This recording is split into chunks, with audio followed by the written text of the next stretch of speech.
Media మిత్రులకు, మా సోదరి మండలకు, మా వీరామణులకు అందరికీ పేరు పేరిన జై భీమ్. భారత రాజ్యాంగంలో మహిళలకు సమాన హక్కులు కల్పించిన మొట్టమొదటి రాజ్యసభలో బిల్లును ప్రవేశపెట్టిన వ్యక్తి మన డాక్టర్ బిఆర్ అంబేద్కర్.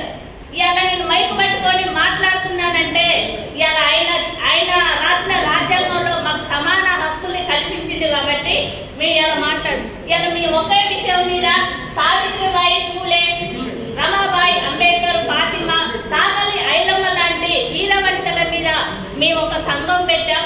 సంవత్సరాల నుంచి మేము ఆ ప్రోగ్రాం చేస్తున్నాం. ఈ యొక్క మహిళలను కూడా దేశవ్యాప్తంగా వాళ్ళు చేసిన త్యాగాలను కూడా అందరూ గుర్తించాలి. భారత రాజ్యాంగం మనం కాపాడుకోవాలంటే ఎవరికి వాళ్ళు సంఘాలు పెట్టుకొని ఎవరికి వాళ్ళు సభలు పెట్టుకుంటే కాదు. ఇప్పుడు ఈ జిల్లాలో నాయకుల వారికే తెలుసు భారత రాజ్యాంగం అనే విషయం. గ్రామాల్లో ఎవరికీ తెలియదు. అంబేద్కర్ అంటే ఎవరు, పూలే అంటే ఎవరు, సావిత్రిబాయి అంటే ఎవరు అనే మాటలే చెప్తున్నారు. కాబట్టి పెద్దలకు ఒకటే నేను తెలియజేస్తున్నాను, ఈ మహనీయుల వాళ్ళు చేసిన త్యాగాలని మనం ప్రతి గ్రామానికి వెళ్ళి వాళ్ళ త్యాగాలని మనం చెప్తే అది అప్పుడు ప్రతి వాళ్ళు